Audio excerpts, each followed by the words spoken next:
Pues muy bien, muy buenas tardes, queridos eternautas, a todos los que nos seguís a través del canal de YouTube. Estamos una tarde más aquí, los habituales de esta temporada. Lázaro Covadlo lo tenemos por ahí en Sitges, nos dice que hace frío también en esa parte del mundo. Lázaro, pues si Sitges es una ciudad o un pueblo cálido, mediterráneo, también hace frío por ahí.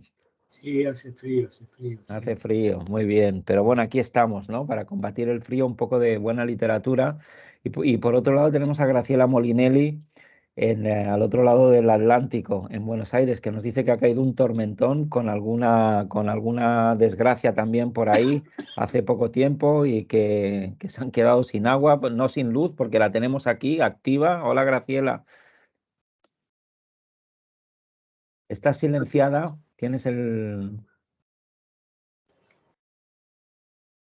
Tienes el micro silenciado, Graciela. Tienes que abrirte el micro, si no, no te oímos. Bueno, Ahora sí. pues, Sí, pues ahora. buenas tardes. Aquí de este lado ya es recién después del mediodía. Sí, ha habido una gran tormenta en Buenos Aires, así que acá estamos recuperándonos de los árboles caídos y la gente muerta y porque se cayó Sí, un, nos este, estaba un, diciendo. un lugar donde había fiestas. Esos sitios donde ponen eh, esos lugares un poco transitorios, ¿verdad? Así que hubo muchos heridos. Bueno, ahora vamos a ver qué ha pasado. Bueno, pues desde aquí lamentamos mucho también esa desgracia que ha ocurrido a nivel personal y bueno, esa tormenta tan fuerte que ha causado daños y heridos. Por lo que nos dices, esperemos que sea lo mínimo posible, de verdad. Muy bien. Y por otro lado tenemos a María José. Hola, buenas tardes, María José, también en una zona Hola, costera. hola, Mira, ¿qué tal? va. ¿Cómo estáis? Muy bien, pues aquí esperando para poder Pasando frío compartir. todos. Bueno, nosotros frío, pero creo que por ahí, por Buenos Aires, aparte de la tormenta frío, no toca por Ujú. ahí, ¿verdad? El tiempo no está frío por ahí. Sí está frío en el texto que nos trae esta tarde María José para comentar en este club de lectura que nos ha traído un cuentito, ¿verdad? Aquellos días en Odessa, de un autor desconocido para mí, no sé si para vosotras o para vosotros también, para ti Lázaro, yo no conocía a este autor, Heinrich Böll, más o menos pronunciado, seguramente se pronunciará de otra manera, en alemán, autor alemán, y que ahora María José seguramente nos contextualizará, gran amante de la literatura, ¿no?, europea de entreguerras y bueno, estoy seguro de que nos dará datos interesantes antes de introducirnos en este texto, un texto breve, apenas un cuento de escasas páginas, pero muy intenso y con una atmósfera muy sobrecogedora, en la voz de este soldado que nos cuenta, ¿no?, unas peripecias, una, en fin, no sé cómo decirle, apenas unas horas nos cuenta, pero muy trágicas, ¿no? Se supone muy trágicas por ese final abierto que nos deja, pero que nos conmueve. La verdad es que es un texto interesante este. Te voy a dar la palabra, María José, para que nos lo contextualices, al Bien, autor un poquito y por qué has elegido este texto y lo has traído a la tertulia, que yo creo que va a dar mucho, va a dar mucho de sí. bueno, pues a mí siempre me ha interesado en la literatura una cuestión que es el compromiso del autor con su tiempo, su presencia, la presencia en su literatura de su tiempo y de su pensamiento. Esto siempre me ha interesado. Entonces pensé que Heinrich Böll pues es uno de los mejores representantes de este compromiso con su tiempo. Es casi el autor por antonomasia en Alemania después de la posguerra, después de la Segunda Guerra Mundial. Hubo otros, naturalmente, Günter Grass y otros muchos, pero a mí me gustaba especialmente Heinrich Böll. Y traté de encontrar un texto más largo, pero más largo, claro, tiene la dificultad de que tenemos poco tiempo y, en fin. Entonces encontré este, que no sé exactamente en qué momento se escribió, pero que es de los primeros escritos que él creó refiriéndose a su paso por la guerra. Y me pareció que era muy paradigmático de lo que luego fue toda su literatura, porque la presencia de la guerra está muy notoria, es muy notoria en su literatura en los primeros años. Después, una vez que la guerra ha quedado atrás, pues le interesa la realidad alemana de su tiempo.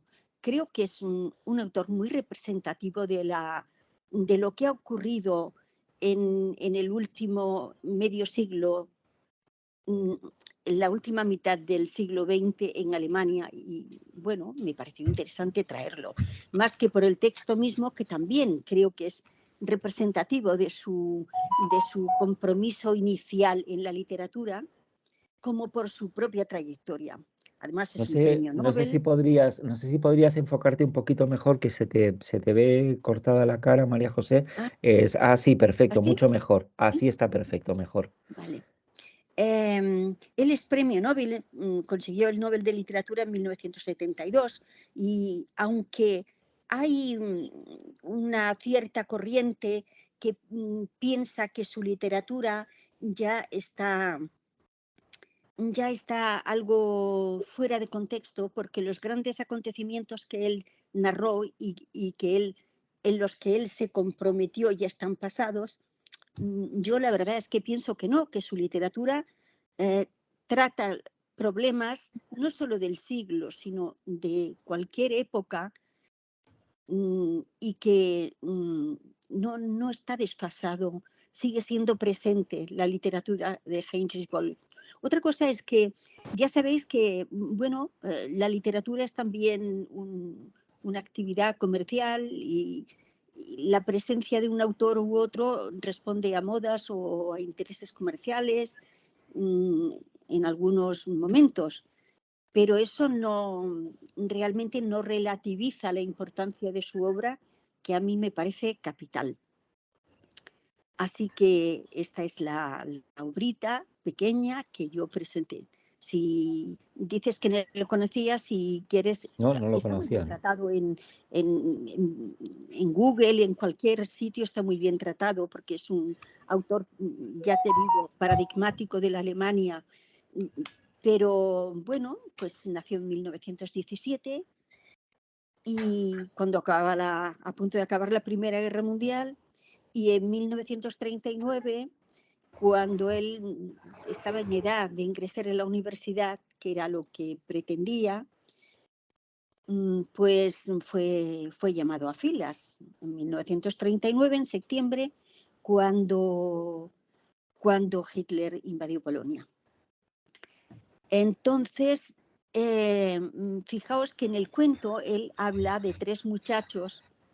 Supongo que él se ve reflejado, no sé si es autobiográfico o no, pero da lo mismo. Si no es autobiográfico stricto sensu, podría serlo, porque responde a la presencia en la guerra de estos 3 muchachos, que son muy, muy jóvenes, y aunque no se narra en esta pequeña obra, no se narra la acción bélica de la guerra, no, sí que se refiere a la presencia de estos 3 muchachos tan ingenuos, tan jóvenes, en un mundo tan inhóspito como es los pasos previos al combate, cuando estás esperando que te llamen, ¿no? Él estuvo en la realidad en varios frentes, pero estuvo también en el frente del este. Y yo creo que este cuento, bueno, ya lo dice expresamente, se refiere a su presencia en Crimea, por lo tanto era en el frente del este, que realmente era el más inhóspito, el más frío, el más duro, y el que refleja mejor las cosas en las que él pone el acento: el frío, el hambre, el miedo, la incertidumbre, ¿no? Su trayectoria como escritor es muy conocida y muy aplaudida.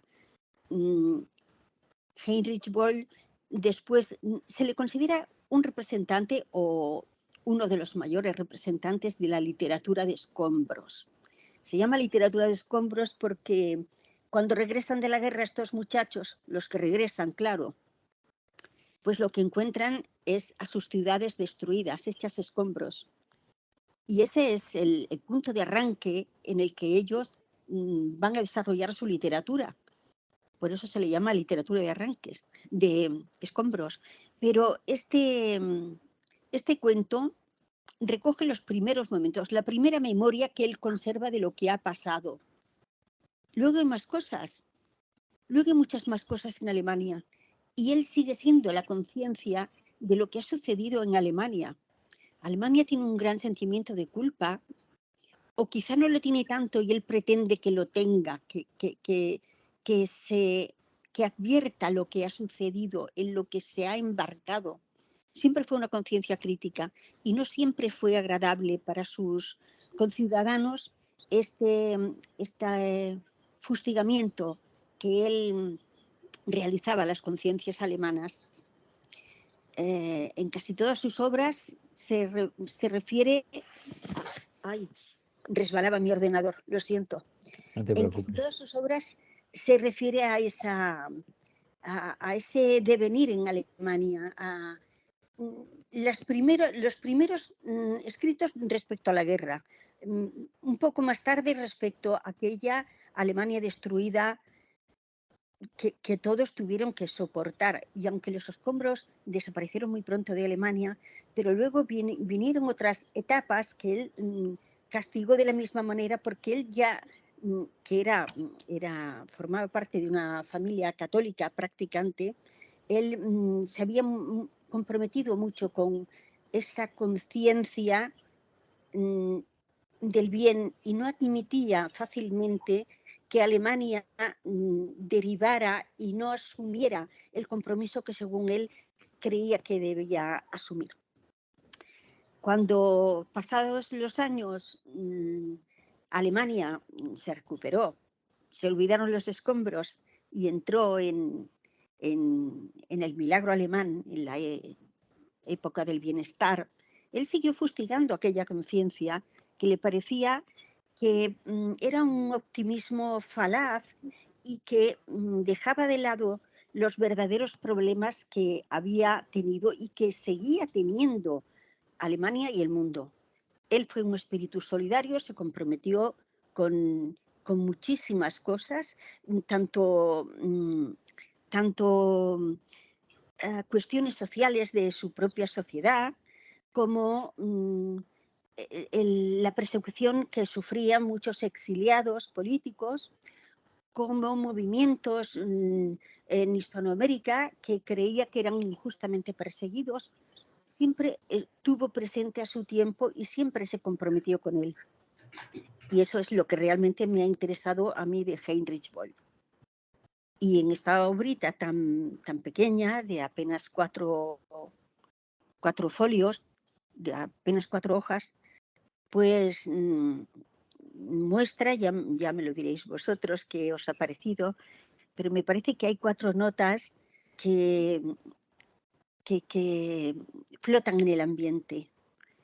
El miedo. Tienen miedo y tienen frío. Tienen mucho miedo de todo, del mañana, del cuartel, de la vida que tienen que llevar allí. Tienen frío, tienen miedo y les asusta el mañana. La incertidumbre flota sobre todos ellos porque el mañana puede ser la muerte. Y esas cosas con un estilo muy sencillo, sin ningún aditamento, muy realista, él lo va expresando con una desnudez y una naturalidad que yo creo que nos penetra a todos y que enseguida nos sentimos aproximados a ese soldado y a esa desolación en la que se encuentra. Y espero oír vuestros comentarios. Pues muy bien, María José, excelente contextualización del autor, también del texto y de las bondades que ya dejas entrever y que seguramente también habrán apreciado Lázaro y Graciela y yo mismo. Así que le doy paso a Lázaro, a ver más o menos qué le ha parecido. Un hombre de mundo y de mucho recorrido también, Lázaro, o sea que seguramente será interesante su comentario. Dime, Lázaro, ¿qué te ha parecido a ti el texto que ha propuesto María José de Borja? Bueno, a ver, ya lo voy a explicar. Sí, muy exhaustiva el retrato que María José hizo de Enrique Bols. Yo tengo aquí en casa un par de libros de él, es decir, El honor perdido de Caterina Ripoll, y no me acuerdo cuál más.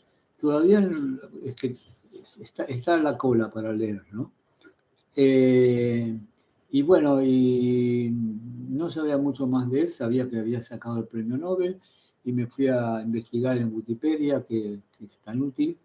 Y sí, él evidentemente fue mandado a la guerra porque estaba en edad militar, ¿no? Y además de ser católico, era democrático, antinazi, ¿no? Si fuera entero antinazi, pero claro, como ciudadano alemán tenía que ir a la guerra. Y he leído que estuvo en Italia y todo esto. Bueno, el cuento en sí me pareció un buen cuento. No me pareció un cuento extraordinario, ¿no? Yo me refiero, esto es en que te sorprende con nuevos giros lingüísticos, con formas así sorprendentes, ¿no? Pero me pareció un buen cuento. Y en los juicios que se hacen hay que tener en cuenta un poco las tendencias personales. Como ustedes saben, en las historias personalmente me interesa bastante que estén sazonadas con ciertos giros que pueden parecer absurdos o de humor o cosas así, ¿no? Que te saquen de la cotidianeidad. Pero bueno, pero sí, es un cuento realista muy bueno y te pone muy en el ambiente, ¿no? El ambiente de cuartel y todo, que supongo que en todos lados es igual el ambiente de cuartel, tanto en guerra como en paz, ¿no? Así, cuando estás en el cuartel es una vida aburrida. Yo he hecho un año de servicio militar en la Argentina, ¿no? Y fue uno de los peores años de mi vida, ¿no? Metido ahí en esos lugares que todo el día hay gritos así de los suboficiales y te mandan gente que digamos que son totalmente ignorantes, ¿no? Los suboficiales, todo, pero bueno, eso supongo que en todos lados o en muchos lados es igual, ¿no?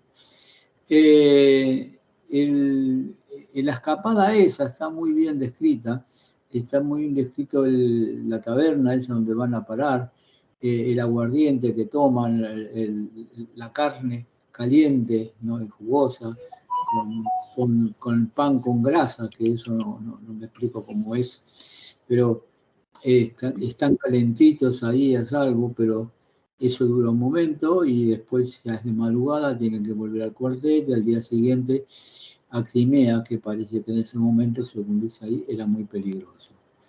Bueno, en fin, no, a ver, no es un cuento que me haya deslumbrado, como pasa con, por ejemplo, no sé, me pasa con, obviamente con García Márquez, ¿verdad? O bueno, pero sí, lo considero un buen cuento y estoy contento de haberlo abordado, ¿no? Así que no mucho más, no puedo decir mucho más. Bueno, si se te ocurre alguna cosa más durante, ¿no? la conversación, algo que venga a colación, pues en el momento que quieras nos lo haces saber. No sé si tenemos ya a Graciela en disposición de darnos su opinión o sí, Graciela, para tener un poco de alternancia, me reservo yo un poco para el final. Bueno, sí, pues este cuento a mí me ha impresionado mucho. En fecha muy reciente había visto una película sobre el libro del lector. Yo no sé si ustedes se acuerdan del libro El lector de Schlink. Sí. Bueno, que también transcurre en Alemania. ¿Qué libro? El lector de Schlink, la película que se hizo sobre... Sí, que está protagonizada por Fiennes.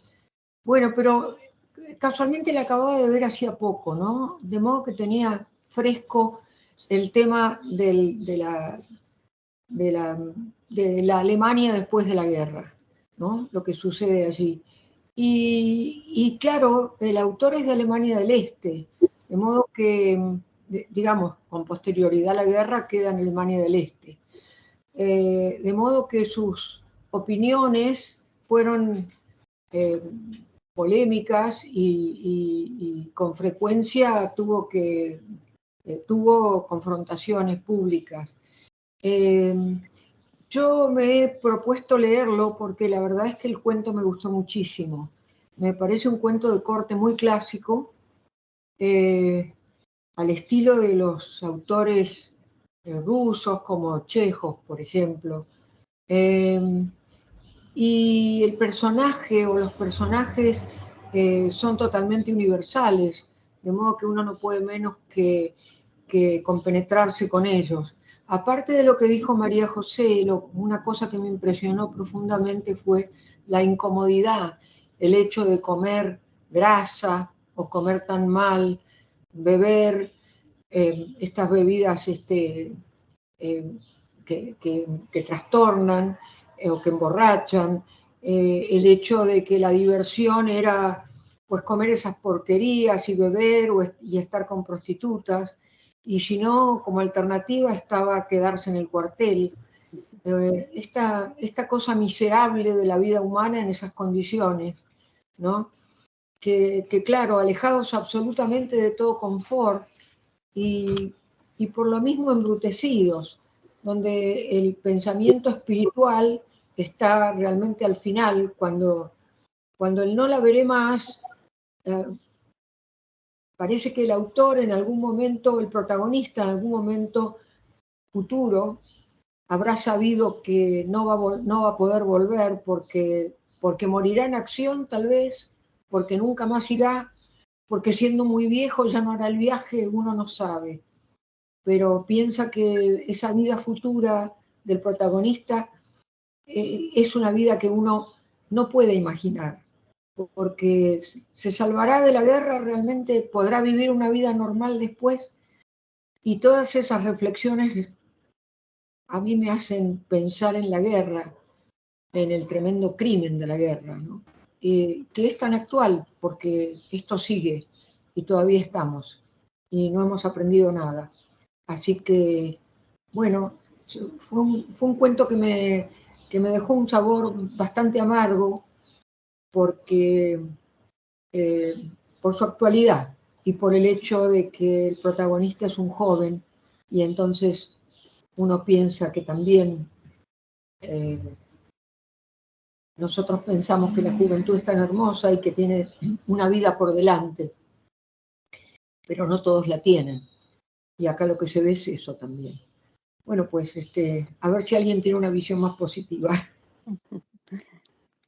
Muy bien, muchas gracias, Graciela. La verdad es que no puedo tampoco seguramente aportar una visión más positiva de lo que ahí se cuenta, que creo que como siempre Graciela lo resume muy bien, siempre nos hace una sinopsis sin pretenderlo, creo, pero que conecta muy bien con el espíritu y la atmósfera y la esencia del cuento de estos tres jóvenes que viven, ¿no? Un poco a caballo entre la desesperación de permanecer en el cuartel y el miedo de que los llamen para ir a combatir, en ese estado de espera que los sitúa, yo creo que en un vaivén emocional, en una dualidad, en una ambivalencia también, que combaten con esta excursión o incursión, no sé cómo llamarlo, excursión del cuartel, pero que luego se convierte en una incursión en esa taberna, donde aparecen también como unos peleles, bisoños, jóvenes soldados que también son objeto de burla por parte de otros más experimentados. Creo que ahí hay cierta crueldad también, muy probablemente inevitable en esos entornos cuartelarios y milicianos de los que yo no puedo decir nada en primera persona porque yo no, a diferencia de Lázaro, yo no hice la mili. eh, Me busqué artimañas para que no me robaran un año y pico de mi vida, y más o menos lo conseguí y me libré, postergando cuando estaba estudiando los años aquella, ¿no?, que te permitían ir postergando el incorporarte a filas, y al final, que entre una cosa y otra, pues me libré. Yo tengo que decir que siempre me dan un poco de grima las historias bélicas, ¿eh? No suelo conectar bien con ellas. Esta no lo es, a mí no me parece que sea una historia bélica, porque justamente me parece una historia muy humana, y lo que nos ofrece es la perspectiva, no la del soldado, sino la del hombre, la del niño o el joven que se está haciendo hombre y que camina, ¿no?, hacia más que una probable muerte, y por lo tanto lo que nos muestra es una vida truncada y no la parte más, ¿no?, más relacionada con lo estrictamente bélico. Ahí he conectado más con el cuento, con esa mirada al mismo tiempo bisoña, ¿no?, un poco del cordero que atisba que va a caer, ¿no?, en el matadero, y al mismo tiempo no puede hacer nada por evitarlo, y mientras tanto se entretienen con esos placeres mundanos. Algunos le causan como cierto rechazo, son hombres muy jóvenes, porque incluso cuando presencian a otros soldados que tienen a las prostitutas en sus manos y las besan y las abrazan, así lo dice en el cuento, de una manera también muy naif. No parece que eso les resulte apetecible, a diferencia de la carne, ¿no?, de la apetitosa carne jugosa y grasienta, que ahí sí despierta apetencia. Ahí nos dimos cuenta que teníamos hambre. Tanto era el miedo y el frío que ni siquiera habíamos sido conscientes de que el hambre nos apretaba. Y en ese nutrirse en lo más básico, en el calor del aguardiente, del vino, del poco dinero que luego se multiplica cuando consiguen vender un reloj y un monedero y una estilográfica, y consiguen por lo tanto darse un pequeño festín previo, ¿no?, a esas horas en las que luego al día siguiente, mira, se nos cayó Lázaro, algún botón debió de tocar, a ver si vuelve a conectarse. ¿No? Debieron sentir, porque en medio de ese frío y ese miedo ni siquiera son conscientes, ¿no?, del hambre que tienen. El cuento es conmovedor, te transporta perfectamente a esa atmósfera, que también podría ser la de unos presos, prisioneros de guerra, y son de soldados, en este caso. Y ahora entra Lázaro, sí, ya está entrando otra vez. Toqué una cosa ahí y se me cortó. Sí, no te preocupes, Lázaro. Entonces estaba diciendo que el cuento tiene muchas bondades, sobre todo una, si me vais a permitir, no os ha dicho nada a nivel técnico del cuento, que en un primer momento, en una primera lectura, me chocó o me chirrió, como se suele decir, ¿no?, en el argot estrictamente literario, que son esas repeticiones que hace el narrador. El cuento está narrado en primera persona por uno de esos soldados, en primera persona del plural. De alguna manera toma la voz de esos otros dos compañeros y un poco del colectivo y del sentimiento que había ahí de esos muchachos. Está narrado en primera persona y cae una y otra vez en algunas repeticiones, aunque al principio pueden parecer como repeticiones de escritor principiante, pero tienen algo que uno dice, no, esto no es de principiante, aquí hay algo, y me costó un poco conectar con el qué. Y luego me di cuenta, ¿no?, de lo excelso que supone, y de la veracidad que le confiere a la voz narrativa, que es una voz eh, miedosa. Quien está relatando eso, como decía María José, es alguien que tiene miedo. Y el que tiene miedo a veces pierde un poco la perspectiva de su propia condición de narrador, e insiste en cosas a veces absurdas, en su mirada a veces reiterativa y repetitiva. Y yo creo que esas repeticiones, cuando insiste en que el abrigo del contador de panes tenía que ir para los soldados del frente, por poner un ejemplo, ¿no?, y te lo dice 2 o 3 veces, ya no recuerdo, en 4 páginas, tú dices, pero bueno, si esto ya me lo has dicho, yo como lector ya estoy informado de esto, ¿por qué insistes? Pues insiste porque esa voz narrativa es una voz amedrentada, que tiene poco control también sobre su propia narración. Yo creo que eso le confiere magistralidad a la narración y permite que uno se adentre y empatice mucho con quien está narrando, que ahí es donde está, yo creo, la magia del cuento, ¿no? En el cultivar de una manera muy paulatina, porque al principio, pues, bueno, no sabes muy bien, te dice que iban con esos camiones hasta el aeropuerto, que, luego tenían que volver, que a veces, bueno, y no te sitúas muy bien, ¿no? Pero poco a poco vas empatizando con esa voz, con ese miedo, que tampoco es del todo declarado, porque sí que es verdad que dice que teníamos miedo y teníamos también el hastío de estar en el cuartel, pero por alguna razón no, yo creo que es un miedo contenido, ¿no? Y luego pues nos ofrece esa posibilidad de asistir casi como si fuera, ¿no?, a las últimas, ¿no?, a las últimas peticiones de un preso que va a morir y le dicen, bueno, ¿qué quieres para comer? Y se pega el festín y le dejan, ¿no? Es un poco esa escena y la verdad es que el cuento es conmovedor y te sitúa perfectamente en la atmósfera con esa magia, ¿no?, de convertir también en un poco bisoña ese discurso del narrador que poco a poco te envuelve y te sitúa. Y luego, a diferencia, creo que habéis dicho en algún momento que el cuento tiene una estructura bastante clásica. El cuento es clásico, es verdad, es realista, que no tiene una pretensión fantasiosa y ni siquiera podría haber introducido algún elemento un poco delirante, porque en esos ambientes y en esas perspectivas tan calamitosas podría haber cabido bien, pero no, es realista el cuento y te sitúa bien, vamos, o sea, a mí ahora iba a daros otro argumento y se me ha ido en el preámbulo, pero yo creo que el cuento consigue envolverte, situarte y con esa sencillez, ¿no?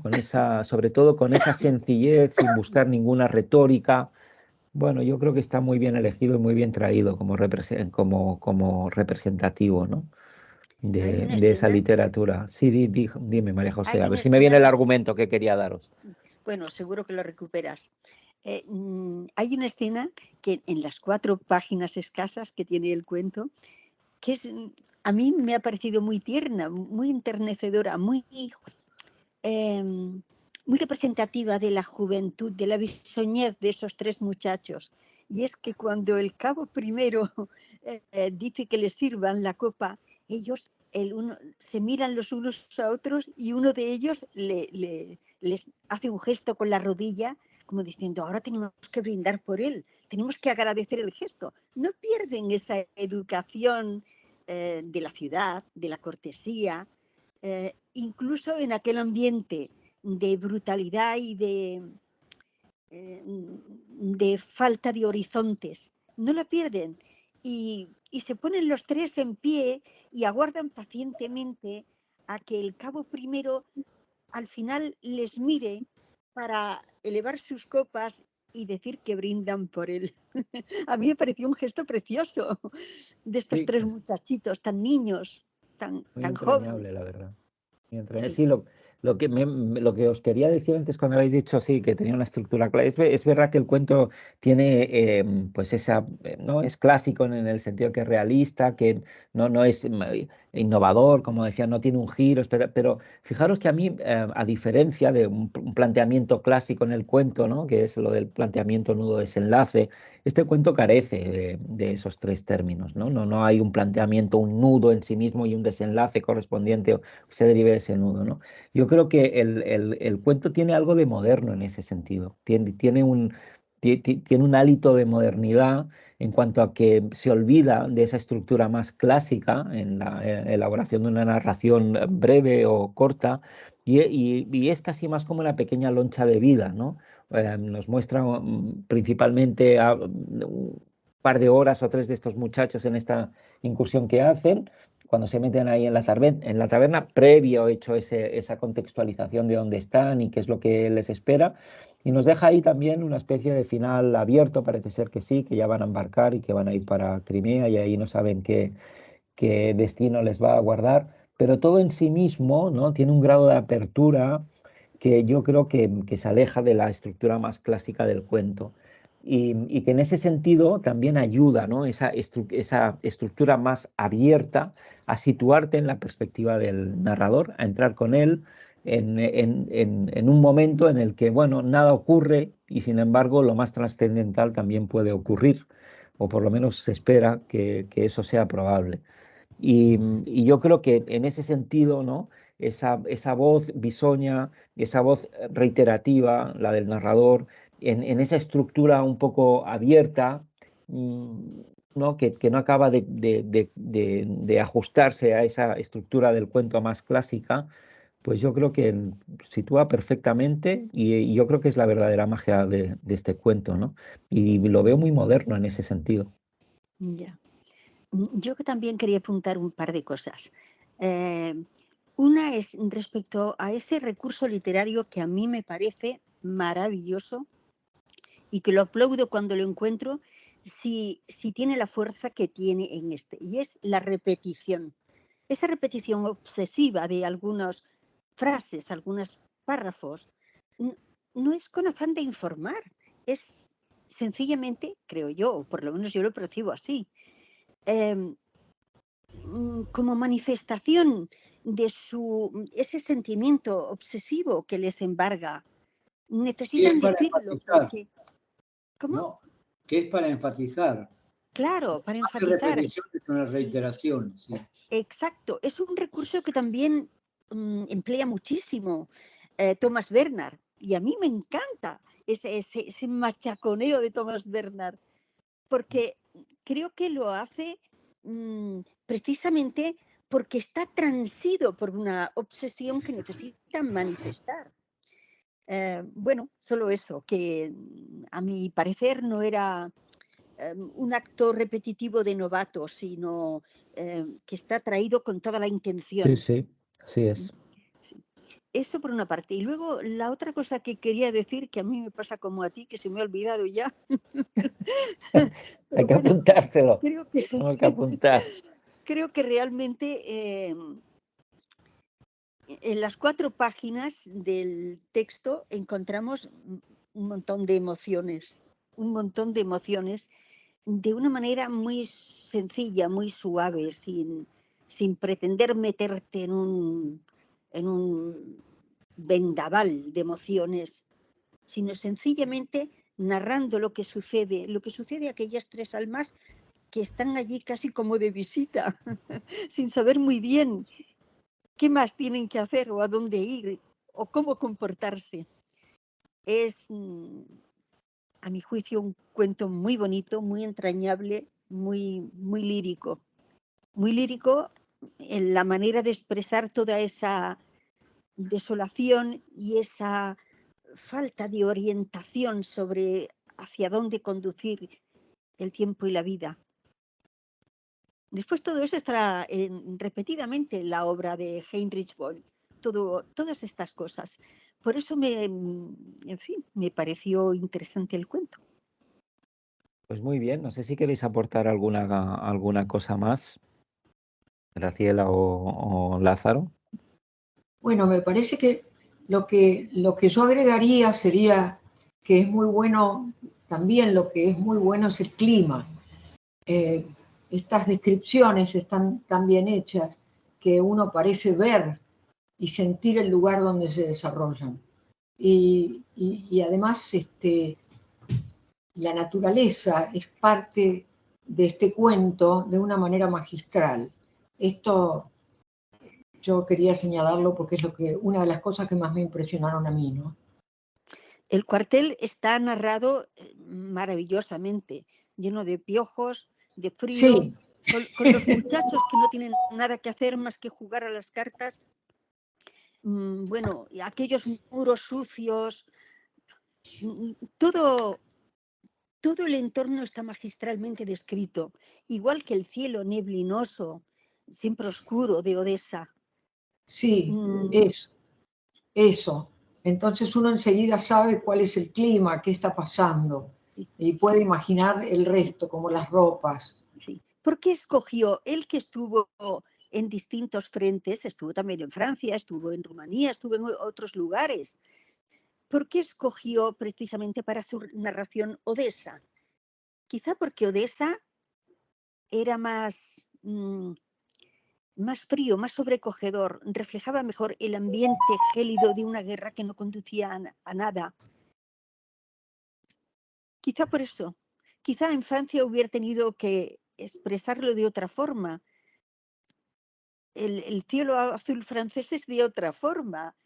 No sé, no sé, podría ser eso, podría ser. Oye, por cierto, de Odessa hay unos cuentos de un gran escritor ruso que estuvo en la revolución, pero después fue purgado, Babel, no sé si ahora, y no me acuerdo, Isaac Babel.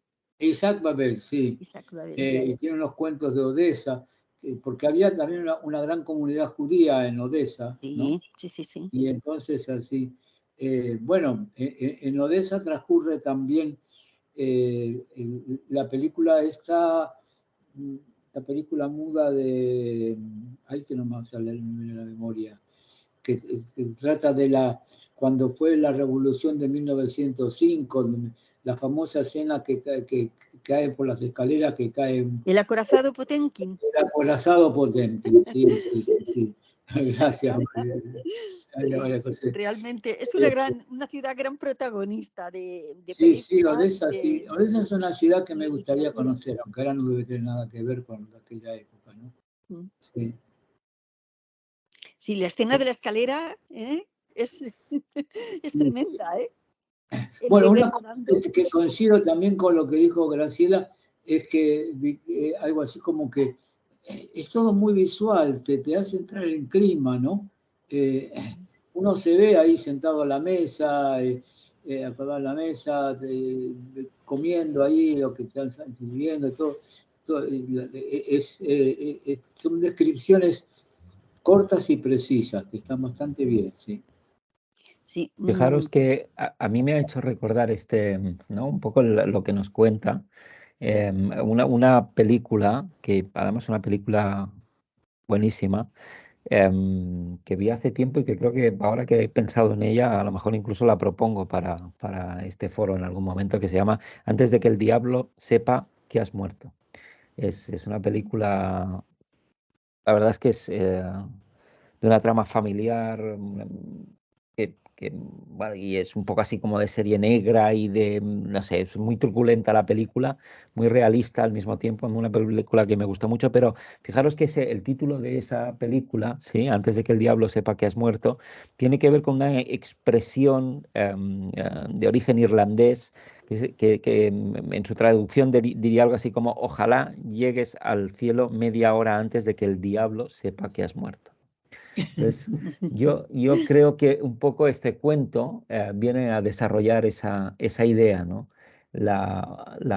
Ojalá la vida te dé la oportunidad ¿no? de poder disfrutar de una manera verdadera y auténtica antes de que mueras, ¿no? Ojalá puedes estar media hora en el cielo antes de que el diablo sepa que has muerto. Yo creo que de alguna manera el autor con esta narración nos sitúa a los lectores en la perspectiva del diablo, ¿no? Porque sabemos que estos chicos van a morir, o por lo menos se nos apunta esa posibilidad como bastante certera, ¿no?